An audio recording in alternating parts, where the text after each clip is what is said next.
On a le plaisir et le grand honneur d'accueillir Dominique Seux cet après-midi, donc journaliste économique, directeur délégué du journal Les Échos, chroniqueur radio. Il intervient à la télévision assez dans l'air également, donc on le connaît tous. Donc c'est un plaisir de vous accueillir, Dominique. Alors vous avez un œil averti, donc équilibré aussi, parce que c'est ce qu'on cherche aussi souvent sur l'économie française. Donc nous, à notre niveau, bon, vous n'étiez pas avec nous tout à l'heure, mais on essaye de mesurer, d'analyser les conséquences de la crise sur l'activité de nos clients. Donc comme je vous l'ai expliqué, hein, qui sont des TPE, PME, du monde de l'artisanat, du commerce, des agriculteurs, des pêcheurs. Donc c'est tout le tissu économique que l'on trouve sur les territoires français et qui sont affectés par la crise du Covid aujourd'hui. Alors on voit poindre des difficultés, on en connaît actuellement, mais on en voit poindre aussi à l'horizon, notamment de cet automne. Donc j'ai pu échanger avec vous. Ce qu'on souhaiterait, c'est avoir votre regard sur les conséquences de cette crise, conséquences connues, actuelles, et aussi conséquences à venir, parce qu'il y en aura, c'est certain. Alors elles seront économiques, elles seront sociales, elles seront budgétaires aussi, probablement, parce que compte tenu des plans d'aide qui sont mis en place. Donc c'est votre regard sur l'ensemble de ces conséquences qu'on souhaite avoir, et puis un regard plus large aussi sur une crise comme celle du Covid qui nous affecte aujourd'hui, quoi. Voilà, donc je vous laisse la parole. Bonjour à tous. Petit souci technique, de temps en temps ça déconnecte, je ne sais pas pourquoi. Est-ce qu'on est... mais je pense que si tout le monde est en coupe est en mute, ça fonctionnera évidemment sans difficulté. D'abord, je remercie le président qui nous a introduits, et je remercie Laurent Marc et Serre France de me proposer d'intervenir aujourd'hui. C'est vrai que nous sommes dans une période assez incroyable sur le plan économique. Tous nous pensions que nous aurions, après 2008-2009, pour ceux qui ont vécu cette crise, que nous avions vu nous avions quasiment tout vu. Eh bien non, en fait la crise qui est très particulière, ce moment-là, nous soumet toute l'économie, les acteurs économiques à beaucoup de tensions. Je commence peut-être par dire de manière tout simple que je suis relativement optimiste et que je crois que nous nous en tirerons plus facilement et ce sera moins long, les difficultés seront nettement moins longues, je l'espère, mais j'en suis assez convaincu, je vais vous expliquer pourquoi. Ce sera plus facile qu'en 2008 et 2009. Alors peut-être d'abord, est-ce qu'il serait possible en fait, pour voir un petit peu d'où vous parlez les uns les autres, sur la conversation, d'indiquer, alors je vois qu'il y a tous vos noms, mais d'indiquer le lieu d'où vous parlez, c'est-à-dire géographique. Je connais bien la Bretagne et savoir un petit peu voilà, quelle est si vous pouvez juste indiquer, puisque je vois vos noms, indiquer où vous êtes, ça permettra de savoir dans quel type de lieu vous êtes, ville plus ou moins importante, bourg, village, etc. Voilà, merci beaucoup. Alors, et puis je n'hésiterai pas au cours de ce moment, donc il est 16h20, je vais parler pendant, disons, 35 minutes, et puis après, évidemment, l'essentiel, ce sera vos questions et ce que vous apportez, vous, sur la situation économique. Je vais peut-être commencer par quelques impressions générales sur la crise du Covid qui est évidemment très particulière. Je vais prendre 6 ou 7 points, j'allais dire, pour brosser le tableau. D'abord, ce qui me frappe, moi, ce qui m'a frappé, c'est que c'est vraiment la première crise authentiquement mondiale et multidimensionnelle. Alors, je m'explique. Mondiale, nous avons déjà connu ça en 2008-2009 sur le plan économique, et puis il y avait eu la crise du terrorisme en 2001, et les attentats et les combats avec Daesh. Mais elle est vraiment multidimensionnelle, c'est-à-dire qu'elle est à la fois sanitaire au début, économique, sociale, elle redeviendra peut-être sanitaire, ça n'est pas impossible, et c'est vrai que les nouvelles qui viennent de Chine ne sont pas tout à fait rassurantes, et elle est à la fois individuelle, cette crise, elle nous renvoie tous à notre relation à la maladie, à la mort sans doute, et je crois que nos sociétés, je dépasse un petit peu le cadre économique, mais nos sociétés prennent ça de face. Nous avons essayé d'effacer la maladie et la mort, et nous prenons ça de face. Et évidemment, il y a une dimension collective que faisons-nous les uns les autres, qu'avons-nous fait pour se protéger les uns les autres. Et il y a une autre dimension, un autre paradoxe. Donc paradoxe, c'est individuel, c'est mondial, c'est collectif, et il y a un autre paradoxe qui est que cette crise qui devrait nous inciter tous les pays du monde à travailler ensemble arrive à un moment très particulier où nous avons des leaders, Donald Trump, Boris Johnson, Jair Bolsonaro au Brésil, qui sont d'authentiques nationalistes et qui considèrent qu'il n'est pas utile du tout de travailler ensemble. Et on voit, et on espère que les peuples voient, que eh bien, la non-coopération n'est pas un avantage fantastique. Quand on voit que Boris Johnson a décidé sur le Covid de partir un peu tout seul au début, pendant 3 semaines, d'appliquer une autre protection sanitaire, ce qu'on appelle l'immunité collective. Il a dit, ben écoutez, on va attendre que tout le monde soit contaminé et puis la maladie, le virus s'arrêtera. Eh bien, ça n'a pas marché et il a dû changer de stratégie. On voit évidemment, pas besoin de commentaires, la stratégie de Donald Trump qui est très particulière et qui est quand même assez peu de succès puisqu'ils en sont officiellement à 110, plus de 110 000 morts, mais en réalité sans doute beaucoup plus. Donc voilà, premier point, une crise qui est paradoxale et qui renvoie à beaucoup de choses, et c'est pour ça aussi que nous sommes, avant même l'économie, très touchés, chacun d'entre nous. Second point, j'allais dire de cette introduction, mais c'est un peu plus qu'une introduction, ce qui nous frappe, nous, vous, acteurs économiques, responsables d'entreprise, et nous, observateurs économiques, ce qui nous frappe, c'est que l'économie, j'allais dire, c'est presque rassurant, l'économie n'est pas responsable de ce qui nous arrive, l'économie est une victime. La responsabilité, est-ce que ce sont les États qui ont failli? Est-ce que c'est la faute à pas de chance? Est-ce que c'est la science qui est insuffisante? Mais en tout cas, l'économie n'est pas responsable. Et je le dis parce que, au début de cette crise, en France notamment, on a entendu beaucoup de discours, vous les avez entendus dans les médias, dans certains médias, expliquant que tout ça était la faute de l'ultralibéralisme, etc. On peut à la marge dire oui, nous n'avons pas de fabrication de masques, nous avons, et on en reparlera peut-être, nous n'avions pas assez de tests, mais au total, l'économie, vous, acteurs économiques, aucun d'entre vous n'est responsable. Ça n'était pas la même chose en 2008-2009, parce que la sphère financière avait une certaine responsabilité dans son ensemble dans ce qui nous est arrivé. Donc, il n'y a pas de culpabilisation à avoir du côté de l'économie. Troisième point, sur le confinement. Je crois que la psychologie a été et reste très importante. J'aimerais que nous puissions dire et savoir ce qui nous a motivés dans les semaines. Nous avons tous respecté le confinement parce que ça renvoie à ce qu'est notre société.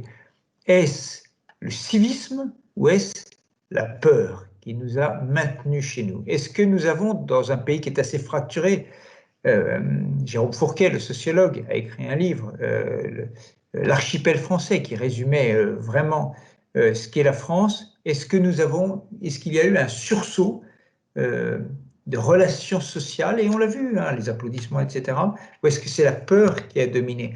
Peut-être, j'aimerais avoir votre avis. Peut-être que les uns et les autres, vous pouvez simplement dire, et on le partagera sur le chat, là, est-ce que c'est le civisme ou la peur qui a dominé dans cette période pour que nous restions chez nous?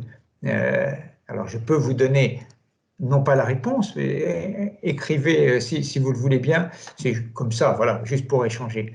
Ce que je peux vous dire, c'est que du côté des pouvoirs publics, il y a eu manifestement l'envie les pouvoirs publics ont ressenti la nécessité de jouer sur la peur pour casser à partir du 15 mars l'épidémie, et ils ont, avec l'apparition quotidienne du directeur général de la santé, que vous avez dû regarder, comme on l'a tous regardé, tous les soirs, égrenant des chiffres macabres, et on sent qu'il y a eu cette dimension-là qui a beaucoup compté. Alors voilà, je vois que c'est la peur, manifestement, qui domine. Un peu de civisme quand même, un petit peu de civisme. Et puis certains donnent des explications que vous pouvez regarder. 2 semaines de peur, puis le civisme ensuite, je crois. Oui, c'est vrai aussi. Mais il fallait, les 2 dimensions en jouer. Quatrième point, un point qui me paraît important, c'est nous sommes tous, j'allais dire dingos, non, nous sommes tous des fans. Nos sociétés démocratiques vivent avec la technologie.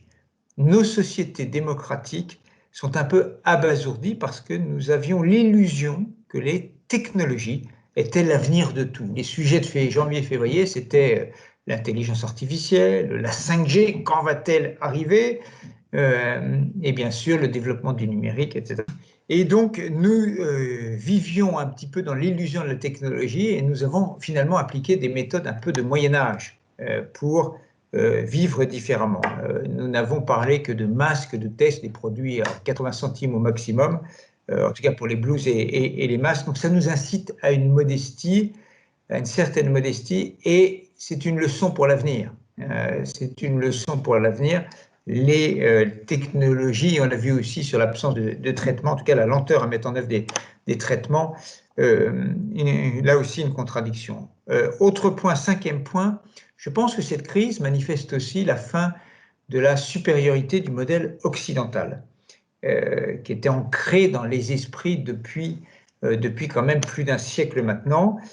Chacun a vu que l'Asie, globalement, a mieux géré cette pandémie que le monde occidental, alors soit parce qu'elle est autoritaire, évidemment c'est le cas de la Chine, mais quand elle est démocratique, Taïwan, la Corée, qui ont à la fois notre niveau de vie et notre culture démocratique, ont mieux géré l'affaire, parce qu'elles avaient sans doute les précédents d'autres épidémies qui ne nous avaient pas touchés, parce qu'elles ont un sens du collectif peut-être un peu différent, parce qu'elles ont su mettre là quand même des technologies en œuvre, et donc le monde occidental, c'est lui qui est en difficulté aujourd'hui. Et puis évidemment, le dernier point, c'est de se poser la question, et chacun, j'en suis sûr, a une réponse différente, quel a été le bon équilibre, où était le bon équilibre entre le sanitaire et l'économique. Ce sujet, on l'a entendu tout le temps depuis le début. Certaines voix disant pourquoi arrêter l'économie aussi profondément pour sauver des personnes très âgées. Et on a même entendu des choses terribles pour sauver des personnes très âgées qui de toute façon allaient mourir dans les 6 mois. Cette crise, je crois, a montré quand même qu'il y avait, j'allais dire, des valeurs ou qui étaient nouvelles dans notre société. Et c'est, me semble-t-il, un plus. Alors, naturellement, il faut se poser la question, a-t-on été trop loin dans le confinement? C'est possible. Mais il me semble que la grande leçon de cette période-là, c'est que la société française dans son ensemble a décidé que les 65-75 ans étaient les nouveaux, entre guillemets, jeunes dont il fallait défendre la vie. Parce que c'est cette tranche-là qui doit avoir une vie, et on le considère tous maintenant, qui doit avoir une vie normale, de retraite ou pas, ou d'activité, mais dont il fallait défendre la vie. Alors, ça n'a pas été sans une certaine dissimulation par les autorités publiques des réels bilans de ce Covid-19. J'aimerais vous poser une question aux uns et aux autres, et vous pouvez peut-être mettre la réponse. À votre avis, combien de personnes de moins de 50 ans sont décédées du Covid, sachant qu'il y a eu 30 000, je crois que c'est à peu près le chiffre, maintenant 30 000 décès au total.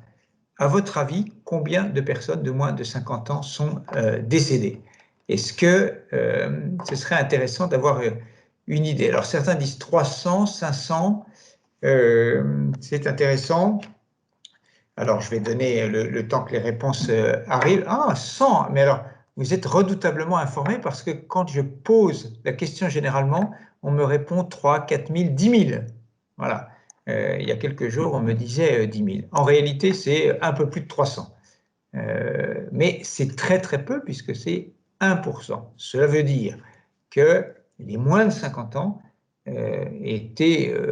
ont un risque quasi nul d'être victimes du Covid. Cela veut dire qu'il y a eu à la fois une solidarité incroyable des plus jeunes vis-à-vis des aînés, et dans la communication publique, parce que ça n'a pas tellement été dit, dans la communication publique, il y a eu le désir de forcer un petit peu cette solidarité en ne donnant pas beaucoup de détails sur les données. Mais cette crise sanitaire, et je finis là-dessus avant de passer à l'économie, cette crise sanitaire a été un choc qui restera considérable. Je vous donne juste un chiffre, parce qu'on a beaucoup parlé du nombre de victimes, et alors on peut broder à l'infini sur le nombre de victimes qui ont été évitées. Probablement au minimum 100 000 avec le confinement, au minimum 100 000. On peut discuter à l'infini, évidemment, on ne le saura jamais. Est-ce que c'est 300 000, 400 000, 100 000, 80 000, 150 000, on ne le saura pas. En revanche, il y a une chose qui est sûre, c'est le nombre de personnes qui ont été hospitalisées. Ça veut dire qu'en 10 semaines, 104 000 Français ont été hospitalisés pour Covid. C'est considérable. C'est considérable. Et pas simplement, là, des personnes très âgées. Et donc, c'est un choc sanitaire. Et je crois, posez-vous la question, dans l'entourage de chacun d'entre nous. Alors, je vous dis posez-vous la question, mais la Bretagne, en fait, est très atypique. Avec la Nouvelle-Aquitaine, la Bretagne a un bilan qui est, heureusement pour la Bretagne, vive la Bretagne, je suis breton mais du Morbihan, hein, donc je ne sais pas si vous allez me le pardonner, mais enfin bon, c'est l'Ouest quand même. La Bretagne a eu un très bon bilan, mais il y a eu, ce bilan, voilà. Alors, peut-être pour la transition avec l'économie, il y a une question que peut-être vous vous êtes tous posée, qui est, et je la tire d'un article qui a été écrit par le patron d'un institut de sondage qui s'appelle Elab, et le patron de cet institut de sondage, qui est aussi le patron d'une entreprise, qui est cet institut, qui s'appelle Bernard Salanès, nous a écrit un très joli texte pour les Échos au milieu de la crise sanitaire, du confinement, et il était intitulé « Qui a été là ?» À la fin de cette crise, on saura, quand on est chef d'entreprise, qui a été là, qui aura été là. Est-ce que mes clients m'ont aidé? Est-ce que mes fournisseurs, mon banquier, et dans mes relations personnelles, ma famille, mes amis, etc., qui aura donné un coup de main pour que cette crise se passe bien? Est-ce que l'État, les administrations, et puis voilà, les fournisseurs sur les délais de paiement, les clients, etc. Et je crois que tout le monde, tout chef d'entreprise, peut se poser cette question-là, et comme alors, les guerres ou autres, évidemment, c'est moins grave naturellement, mais ce sont des moments un peu particuliers dans une vie qui sont porteurs. Sur l'économie, il y a eu clairement plusieurs phases. Plusieurs phases. La première, et vous l'avez sans doute vécu, il y a d'abord eu la phase de la sidération. La phase de la sidération, le 16 mars, quand on vous a dit il faut baisser le rideau. Alors, c'est le 13, le 16, le 17 à midi. C'était évidemment inimaginable et chacun a dû prendre en urgence un certain nombre de décisions. Mais pendant une semaine à 10 jours, il y a une sorte de moment de sidération qui a été suivi, je crois, par un moment d'apesanteur pendant 8 semaines. Chacun dans sa vie personnelle et professionnelle, flottant, passant beaucoup de temps, j'imagine, à essayer de voir si vous pouviez mettre vos salariés ou vous-même en chômage partiel. Pour les indépendants, les commerçants, avoir les quelques aides de l'État, et puis regardant vos comptes, votre entreprise, votre trésorerie, en se disant, est-ce que je vais passer cette crise? Et puis maintenant, il y a évidemment cette phase qui est celle du retour au réel. La grande leçon, alors j'aimerais, mais je ne sais pas si je vais réussir, je vais vous montrer quelques slides. Est-ce que Laurent peut dire si vous voyez ce slide? Non? Oui, c'est bon Dominique, on les voit. Vous voyez donc le slide, vous voyez le slide des courbes, c'est ça? Oui. D'accord, voilà. Et donc, ce qui est frappant, c'est de voir, donc ce sont des graphiques publiés par l'INSEE hier soir dans sa note de conjoncture. Et on voit un certain nombre de choses. On voit notamment l'incroyable modification de nos comportements à partir du 16 mars. Donc, ce sont les distances matinales pour aller travailler le matin, en gros, parcourues par les utilisateurs de téléphonie mobile. Ça, ce n'est qu'un moyen de relever l'information. Mais on voit que les Français ont changé radicalement. La vie économique s'est en partie arrêtée. Et on voit aussi que ce n'est pas tout à fait remonté à la normale. C'est-à-dire que nous sommes mi-juin, eh bien, nous sommes remontés grosso modo à 55-60% de la normale. On voit à travers ça que la vie de télétravail continue assez profondément en France. Alors, je voudrais vous montrer d'autres données qui ont marqué, alors je ne sais pas si je vais réussir à le faire sans faire sauter le système. Alors ça, est-ce que vous voyez là l'indicateur de sentiment médiatique peut-être maintenant? Oui. Oui, Laurent, Oui. vous voyez, glisse bien.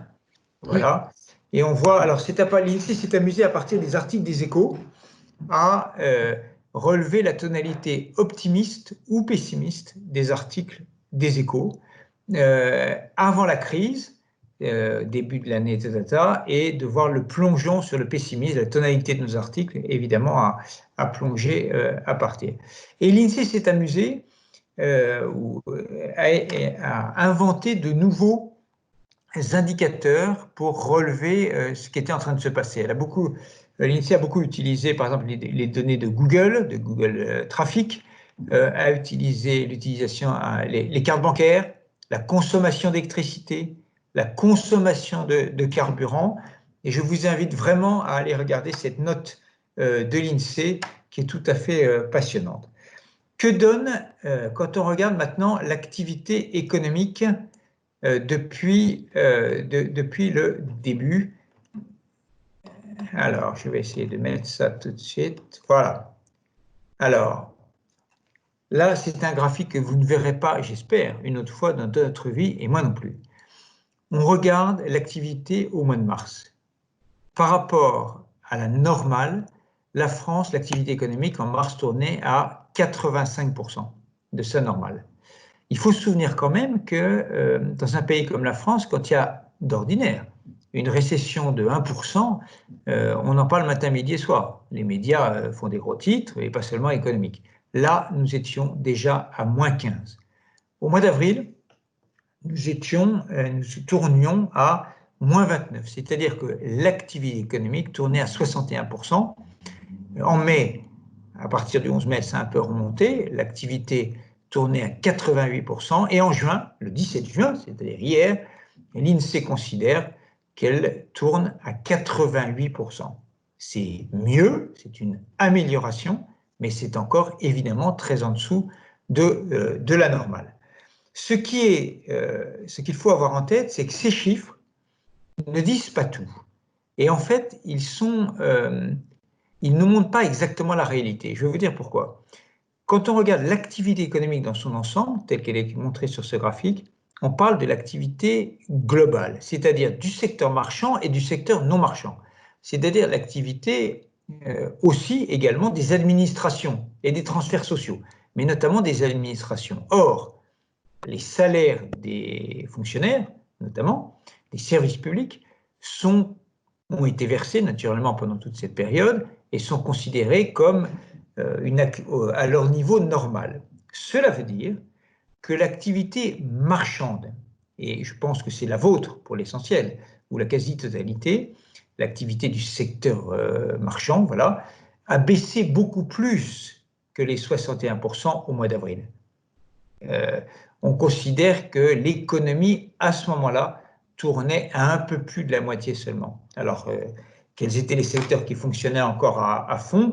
C'était l'agriculture, bien sûr, la grande distribution, la distribution alimentaire, mais la grande distribution, pas le petit commerce, mais aussi le secteur financier, les banques, les assurances. Mais tout le reste, l'industrie, les services aux entreprises, les services aux particuliers, le petit commerce, moyen commerce ne fonctionnait pas. Donc, l'ampleur du choc est supérieure à ce que nous disent là les graphiques. Et donc, évidemment, c'est important de l'avoir en tête. Ce que l'on peut dire à ce stade, c'est que vous me voyez à nouveau là, c'est ça? Laurent? Oui, on voit à nouveau. Ouais. Pardon, voilà. Sur le plan économique, donc la France s'est arrêtée et elle s'est plus arrêtée que les autres.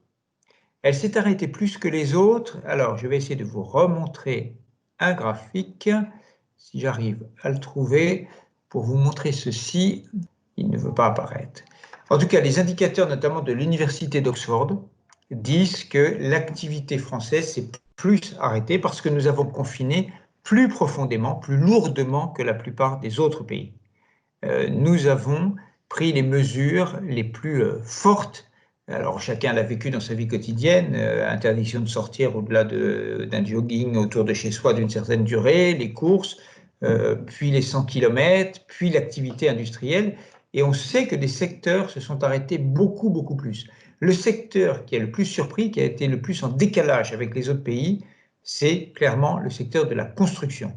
La construction s'est arrêtée beaucoup, beaucoup plus que les autres pays, et notamment en Allemagne. La construction, les travaux publics en Allemagne se sont très, très peu arrêtés. Donc la France est effectivement plus arrêtée que les autres pays et elle redémarre plus doucement. Quand on regarde dans le détail, on voit que le pays qui s'est le moins arrêté, c'est clairement l'Allemagne.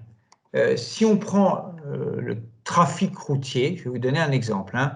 La semaine du 18 mai, au plein cœur, enfin c'était juste la semaine du 11 mai, juste avant la fin du confinement, le trafic routier était identique à la normale en Allemagne, mais il était encore de moins 61% en France, moins 66 en Italie, même chose en Espagne, aux États-Unis, au Royaume-Uni. L'Allemagne a été totalement décalée. Et c'est la même chose pour le trafic aérien. L'Allemagne a, dans cette crise, si on regarde à la fois le bilan et l'activité économique, sort manifestement du lot. Évidemment, c'est un petit peu compliqué à assumer pour nous parce que nous vivons tous dans l'idée que sur le plan économique, l'Allemagne est meilleure, mais manifestement sur le plan de la santé, l'Allemagne s'en tire de manière plus simple.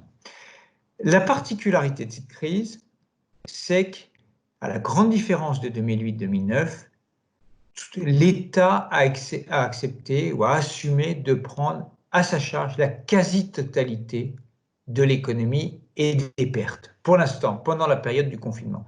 Il faut avoir en tête deux choses. Un, le nombre de Français dont les revenus pendant ces 8 semaines étaient assurés par l'État tourne entre 35 et 40 millions. Alors qu'il y avait des millions de personnes qui n'avaient plus d'emploi, qui ne pouvaient plus aller travailler, il n'y avait plus d'activité. Si vous prenez en compte les retraités dont les revenus n'ont pas changé, les fonctionnaires dont les salaires étaient versés, les salariés des entreprises publiques, les 10 millions de Français en chômage partiel, donc qui travaillaient plus ou moins, mais un peu moins que d'ordinaire, et dont le revenu de remplacement a été quasiment à 100% pour la majorité d'entre eux, ça veut dire que la quasi-totalité de la paume, comme on dit, de cette crise a été pour l'instant prise en charge par l'État. C'est assez amusant, et c'est le deuxième point, de se dire qu'on accuse souvent en France l'État, et notamment ce gouvernement, ce président, mais les précédents aussi, d'être un pays, nous vivons, entend-on, dans un pays ultra-libéral. On voit bien que là, il y a eu une collectivisation des revenus, des salaires quasi totale. Si on dit schématiquement les choses, l'État a dû prendre 85% du coût de cette crise à sa charge, les entreprises 10%, c'est une moyenne, je vais y revenir bien sûr, et les ménages très peu. Un point sur les ménages, le revenu des ménages au mois d'avril a baissé de simplement 2,7%. C'est extraordinairement peu par rapport à l'ampleur du choc. Alors, précision très importante, essentielle, ceci est une moyenne sur l'ensemble des Français. Si on regarde, et vous allez être directement concerné, si on regarde les revenus des indépendants, ils ont baissé de 25%. Ils ont baissé de 25%. Les grandes victimes de cette crise sont les indépendants, qui ont eu droit à quelques aides, 1 500 €, un peu plus quand c'était bonifié par la région, un peu plus dans certains secteurs d'activité, ça a pu monter jusqu'à 5 voire 10 000 € dans quelques cas rares, mais ça m'intéresserait d'avoir votre avis dans la conversation après. Mais pour les salariés, pour les demandeurs d'emploi, pour les plus grandes entreprises qui ont pu à la fois bénéficier du PGE et du chômage partiel, il y a eu, pour les secteurs d'activité classiques, il y a eu pour l'instant un effet relativement neutre. Donc une grande hétérogénéité de la situation. Alors aujourd'hui, qu'est-ce qu'on peut se dire? On peut se dire, je crois, moi, pourquoi est-ce que je suis relativement optimiste? Parce que, la consommation redémarre assez fortement, et ça n'est pas simplement un effet post-déconfinement. Elle a redémarré fortement dans les semaines du 11 et 18 mai, mais évidemment, chacun s'est dit, bon, c'est peut-être un effet de rattrapage et ça ne va pas durer. Ce que nous dit l'INSEE hier, c'est que l'effet de rebond se poursuit. La consommation en France, au total, est à -5. Elle n'est pas, alors sachant que les cafés-restaurants étaient jusqu'à lundi quasiment fermés en Île-de-France et avec une certaine prudence des consommateurs souvent quand même, la consommation n'est pas très loin de la normale parce que les revenus ont été maintenus. Et il y a beaucoup d'épargne. On dit qu'il y a entre 60 et 100 milliards d'euros d'épargne qui ont été constitués, des dépenses qui ne se sont pas faites et dont on espère qu'elles vont se faire. Donc, premier point sur la situation actuelle, la consommation tient et ça, c'est plutôt positif. Deuxième élément, en moyenne, les trésoreries des entreprises ont été aidées. Le PGE a été distribué quand même assez largement. On trouve certainement, et on va peut-être en parler, on trouve des cas ici ou là où ça n'a pas fonctionné, où la banque a mis du temps à réagir. Mais au global, il y a eu quand même 500 000 entreprises, je crois, qui ont été aidées. Je n'ai plus tout à fait le chiffre en tête, mais je crois que c'est aux alentours de ça. Et donc, c'est évidemment très, très important. Mais naturellement, ça redémarre très différemment selon les secteurs. Et la particularité de cette reprise, c'est qu'à la fois, alors, elle n'est pas en V, hélas. En 1968, il y avait une reprise en V. Ça avait descendu de 5% et au dernier trimestre, deuxième semestre, pardon, 1968, ça avait remonté de 9%. Bon, nous n'aurons pas ça. Nous aurons peut-être ceci. C'est descendu brutalement et ça remontera un peu doucement. L'espoir, évidemment, c'est que ce ne soit pas un L. Il semble pour l'instant que ça n'est pas un L, c'est-à-dire que ça descend et après, ça met du temps à remonter. Le L, c'est ce qui est arrivé en 2008-2009. C'est descendu moins profondément, mais ça a mis des années avant de retrouver le niveau antérieur. Pourquoi? Parce que le virus n'est pas dans l'économie, je le disais au début, il est extérieur, il s'est appliqué à l'économie, mais le choc est très sectoriel. Évidemment, des secteurs comme l'aéronautique sont concernés et durablement, à la fois parce que pour plusieurs raisons. La première sur l'aéronautique, c'est que évidemment la question des frontières va se poser longtemps. On voit bien que s'il y a une seconde vague, si la première vague n'est pas interrompue aux États-Unis et s'il y a une seconde vague qui arrive en Chine, les trajets internationaux ne sont pas prêts de reprendre. Donc, c'est une raison, c'est la raison évidemment principale. La seconde, c'est que les consommateurs et les clients auront du mal à monter dans les avions. Même si on sent que ça se détend un petit peu ces jours-ci, les masques se portent moins, etc. Mais quand même, reprendre un avion sera, eh bien, un certain nombre de gens considéreront qu'ils sont un peu à risque. Et puis, par ailleurs, la troisième raison, qui est plus structurelle, qui existait avant le Covid, mais qui est amplifiée par le Covid ou qui est prolongée par le Covid, c'est qu'il y a la question climatique qui arrive et le secteur aéronautique n'a pas de solution de rechange. Le secteur automobile a une solution de rechange qui est coûteuse, qui est difficile, qui est en route, mais c'est la décarbonation, enfin la fin du moteur thermique et le remplacement par autre chose. L'aéronautique n'a pas de solution pour l'instant. Et donc, il y aura une pression de l'opinion qui va être forte pour eh bien, diminuer la consommation, diminuer les trajets en avion.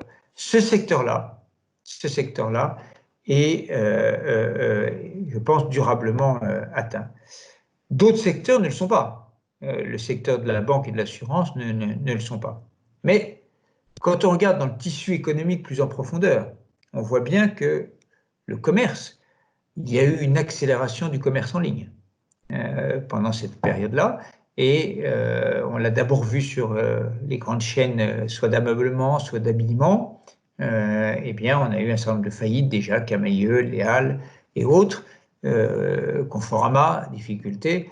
On voit que c'est une tendance qui se prolonge. Et donc là, hélas, on peut s'attendre à des difficultés qui vont se prolonger et rebondir au mois après l'été. Et puis, il y a un certain nombre de secteurs dont on parle moins actuellement, qui peuvent être touchés un peu plus durablement. Je pense, ça va vous paraître anecdotique, mais l'impact du télétravail sur le pressing, par exemple, sur les pressings. Voilà quelque chose de très concret. L'activité des pressings en ce moment est très déprimée parce que les gens restant chez eux et étant restés chez eux pendant 2 mois, eh bien, vont moins mettre leurs vêtements au pressing. Est-ce que ça va durer tant que le télétravail? Ça a l'air anecdotique, mais ça ne l'est pas tant que ça. Prenons un autre exemple, la restauration collective. Le télétravail change la donne, même si les salariés petit à petit reviennent chez eux travailler, mais des accords à 2-3 jours vont se multiplier. La restauration collective et des entreprises comme Sodexo sont véritablement inquiètes de ce qui peut se passer. Donc on va avoir des secteurs, des micro-secteurs qui vont être en difficulté pour un certain temps. L'industrie, si on regarde l'industrie, c'est un peu différent. L'industrie a du mal à redémarrer, elle tourne à 85% de son potentiel en ce moment, ou de sa normalité, moins 15, donc mi-juin, alors qu'elle a redémarré théoriquement depuis le 11 mai, pour, me semble-t-il, mais on va en parler pour une autre raison, c'est que dans une pièce industrielle, il y a des intrants qui viennent vraiment alors c'est un terme agricole, hein, les intrants, mais il y a des pièces qui viennent d'un peu partout et les chaînes de valeur, les chaînes de distribution sont un peu en panne comme elles le sont dans la construction. Et donc, il y a du retard à l'allumage et il y a des processus de production qui ont un petit peu de mal à se remettre à la normale. Ça posera, et ça pose, je pense, les questions du zéro stock, des flux tendus. Les entreprises industrielles vont devoir revoir peut-être cette pratique des zéro stock parce que quand des pièces viennent d'un peu partout dans le monde, ça pose des problèmes. Dans un véhicule Renault ou d'autres marques, vous avez des pièces qui viennent bien de 60 pays, de 50 pays. Et évidemment, quand les chaînes d'approvisionnement, qu'elles soient maritimes ou aériennes, sont rompues, les choses sont très différentes. Donc, une reprise qui devrait accélérer, le mois de juillet sera le mois déterminant pour voir si ce sera le premier mois complètement normal en France, enfin normal, c'est-à-dire sans réglementation, sans protocole particulier. Mais est-ce que l'ensemble des secteurs sera en capacité de se remettre d'aplomb? Attention particulière sur la construction. La construction a une difficulté parce que les clients particuliers ont encore un peu de mal à faire venir des artisans chez eux, me semble-t-il, et que les pièces n'arrivent pas. Évidemment, la difficulté, au-delà même de la survie des entreprises, il y aura des faillites, je crois moins qu'on ne le dit, mais ce sera la question des emplois. Ce qui est terrible, en fait, c'est que la France était sur une bonne pente pour l'emploi, et ça ressemble incroyablement à ce qui s'était passé en 2007 et 2008. En 2008, le taux de chômage, juste avant la crise financière, au printemps 2007, automne 2008, était au plus bas depuis 20 ans.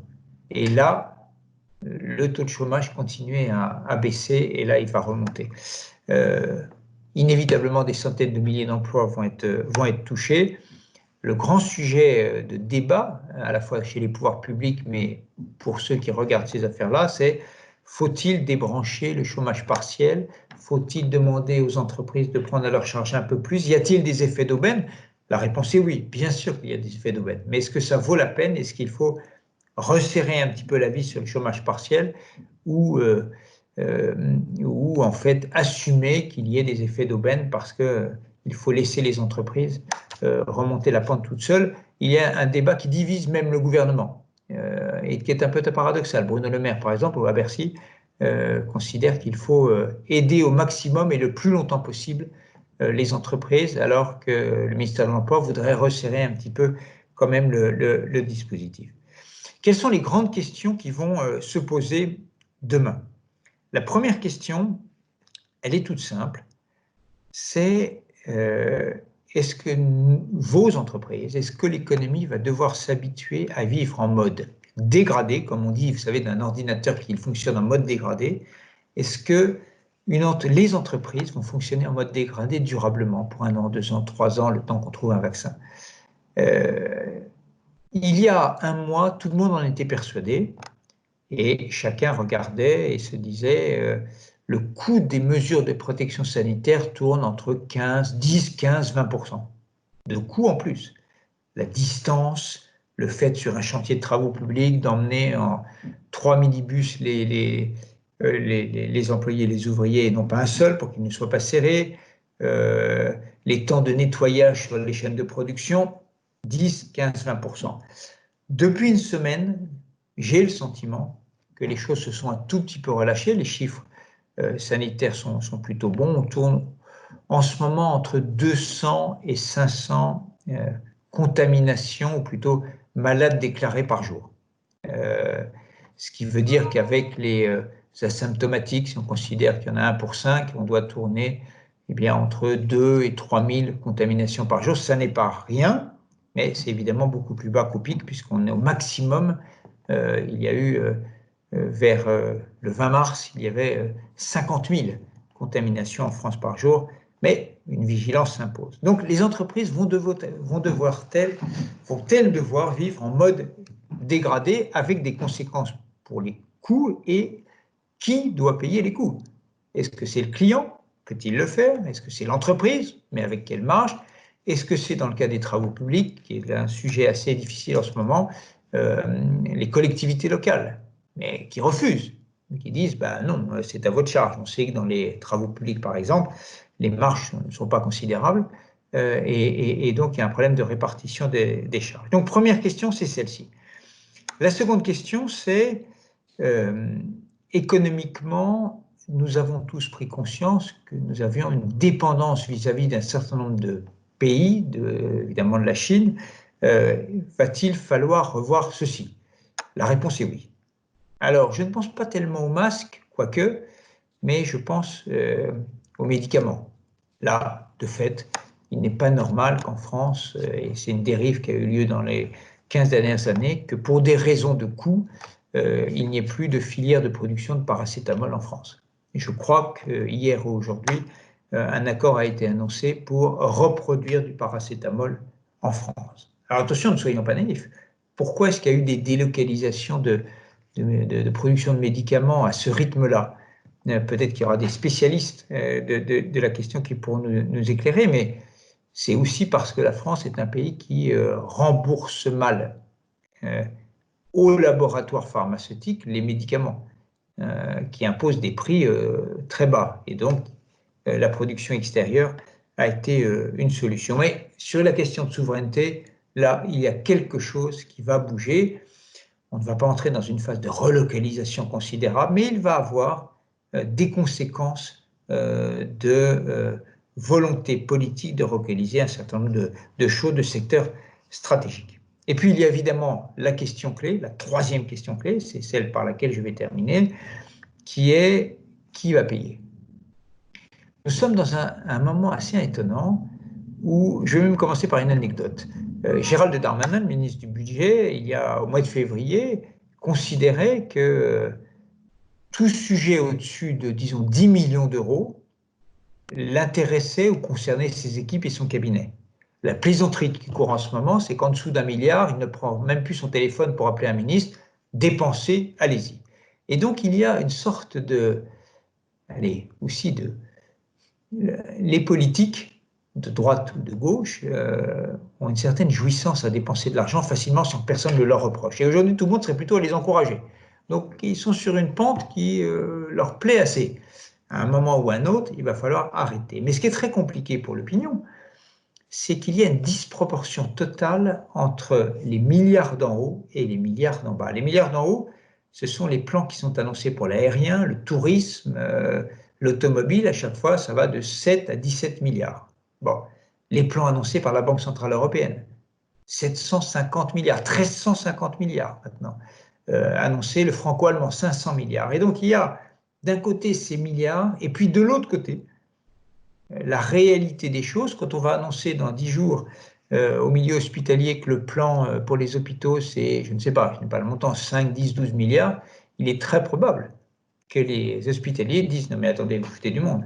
Une somme aussi faible par rapport à tout ce qu'on a annoncé depuis 2 mois, ça n'est pas à la hauteur du sujet, en oubliant que un budget des hôpitaux, c'est récurrent, alors que les mesures, les plans automobiles, etc., c'est une seule fois. Bon, mais il y a un brouillard, un brouillage, un brouillage des chiffres. Comment voulez-vous qu'une caissière de Carrefour ou un caissier de Carrefour réagisse quand on met du temps à payer la prime de 1 000 € qui a été promise, alors qu'on parle de centaines de milliards? Et puis, il y a la question, qui va payer à la fin? La chance, évidemment, c'est que les taux d'intérêt sont très bas, parce qu'il y a de l'épargne, que les États s'endettent facilement, et que ça crée évidemment une morphine incroyable. Je ne crois absolument pas que les dettes puissent être effacées, disparaître du jour au lendemain. Donc, il est clair que ces dettes, elles sont transférées à la génération d'après. Et donc, nous sommes dans une situation où la génération qui est un peu aux affaires, disons la génération qui a entre 50 et 70 ans, laisse au suivant un bilan climatique assez désastreux, va demander à arrêter l'économie pour être protégé, va demander qu'il y ait maintenant des plans pour la dépendance des personnes âgées, mais que ce sont les générations suivantes qui devront payer la note. Ça n'est pas supportable, mais c'est hélas ce qui va se passer. Et donc, politiquement, et même, j'allais dire, moralement, socialement, il serait bon que les plans de relance qui arrivent soient dirigés vers les jeunes, les plus jeunes. Parce que sinon, les plus jeunes auront du mal à assumer à la fois la dette écologique, la dette financière des États et la dette morale de ce qui a été fait. Donc, nous avons un enjeu. Alors, petit point de conclusion, est-ce qu'il y a des éléments d'optimisme à avoir dans cette période? Je pense que si nous avons des surprises, elles seront plutôt dans le bon sens. Dans cette crise, les acteurs économiques, je trouve, ont été formidablement à la hauteur. C'est-à-dire que les acteurs économiques, alors que vous êtes, mais les acteurs économiques d'une manière générale ont fait preuve avec les salariés, les processus de production, d'imagination, de compréhension aussi vis-à-vis de la situation des uns, des autres, des personnes inquiètes, fragiles, etc., tout en assumant, en tant que chef d'entreprise, l'angoisse, évidemment, de ce qu'allait devenir l'activité.